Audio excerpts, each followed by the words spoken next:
It's funny how one of the smallest words in our vocabulary can carry the heaviest weight. If you're over 50, chances are you've given a lot of your time, your money, your thoughts, your advice, whether people want it or not, your energy, your patience. We've given a lot in our lifetime. And sometimes we have to sit back and think, have we given enough? And the word give came to my mind, and what a big meaning the word has. It can give us joy to give, and sometimes it causes resentment. So we're digging in today about the word give, the good, the bad, and the ugly. Giving really reminds us of the people that matter to us. A lot of times we give to those people, whether it's money or we'll babysit or help them move items in their homes or help them around the house. People that really matter to us, we give to, and it makes us feel good about that. But sometimes when we give to people that don't matter to us, then sometimes it's a different story. Studies have shown that giving gives us a sense of dopamine, almost like after you exercise, you feel really good about yourself, and it just gives you a natural high. I like to give in situations that help me to feel like I helped. But here is where giving gets interesting. Giving isn't always noble, doesn't always make us feel good. Sometimes we give out of guilt. Sometimes we give because we're afraid to say no. Sometimes we give because we feel like we have to, or we're obligated.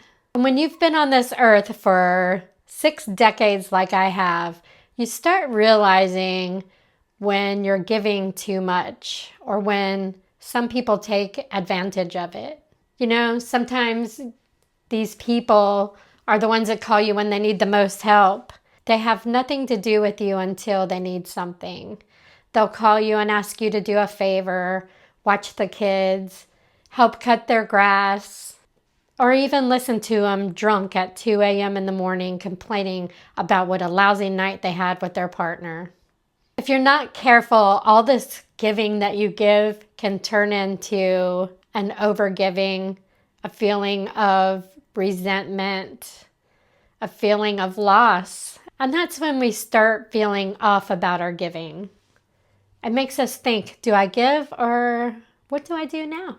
When giving makes you feel negative, this is when you need to sit back and think about your offerings. Let's talk real for a second. Overgiving leads to burnout. It can lead to resentment towards others or even yourself. You could resent yourself. And that's when you start thinking of the words give in, give up. And when you're give out or you want to give up, then you're giving to others first before you're thinking about yourself.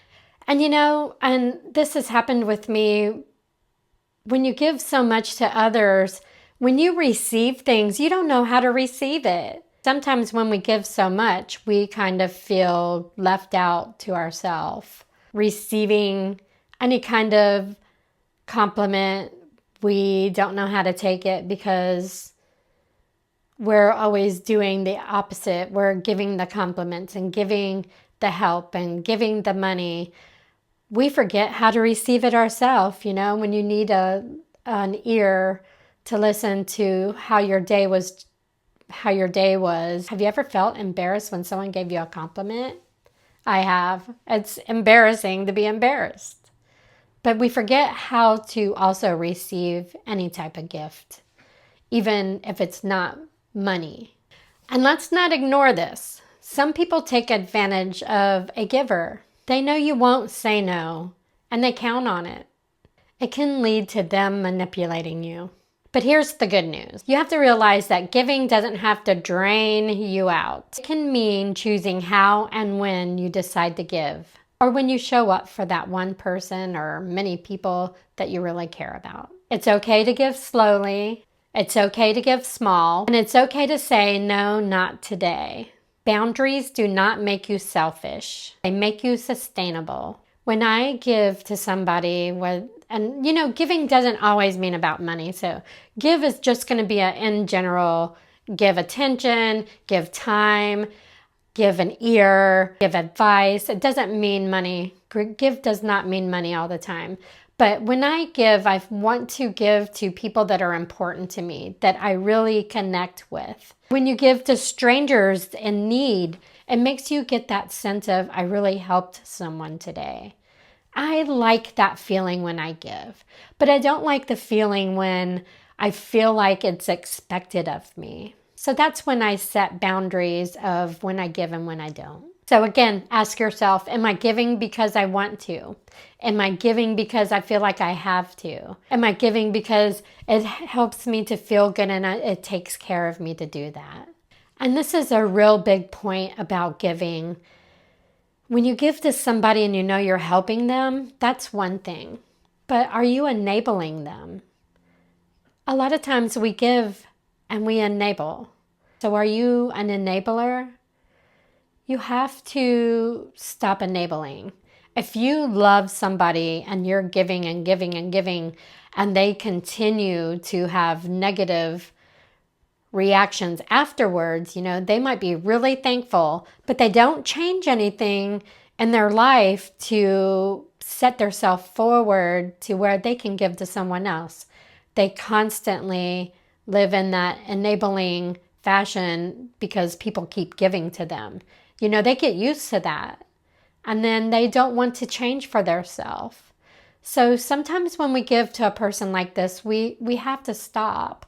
We have to stop and think, what's better for them? Especially if they're family members. It's a big, fat, hard no. And just explain why. And hopefully they'll keep getting it. They need to change and do better. We have to quit giving to people that don't want to change. That's when exhaustion sets in. That's when burnout and giving sets in. When people don't appreciate you. We don't give to be appreciated. It helps whenever you feel appreciated. I'd say 95% of the time that I give to somebody, I don't care if I get appreciation back or not. But sometimes that 5% of wondering, why did they not say thank you? Why did they just take it and run, So know the difference between giving and enabling. So this is what I've learned through the many years of giving. I'm 60 years old, and I've given plenty of my time, money, advice, whether they wanted it or not, a lending ear, standing with somebody and just holding their hand, especially if they're hurting. There's so many ways to give. And that makes me feel whole. When I can give in those ways, it makes me feel very good about myself. And I love that feeling. And we all should feel good about giving. Sometimes the best gift is your presence, just being there. You don't have to fix everything. You don't have to say yes every time. So next time when someone asks you a favor, think about it. Think about it really hard. Who is this person? Are they someone special in your life? Are they a stranger and you know they're in need? Or are they someone that has been enabled and they go to every person that enables them and, this time it's your turn? Giving doesn't mean losing. It means choosing. When, how, whom. So maybe it's not about giving less, but giving smarter. But giving smarter with heart and boundaries, with intention. Because when you give like that, you don't just help others, you heal yourself and you help yourself. So I hope you learned something about the word give, such a small word with such great meaning. So when you give of yourself to others, I hope you can choose more wisely the gives that mean more to you than the takes. Have a great day. Thanks for joining me. Hit that like and hit that subscribe if you enjoyed this content, and we'll see you next time.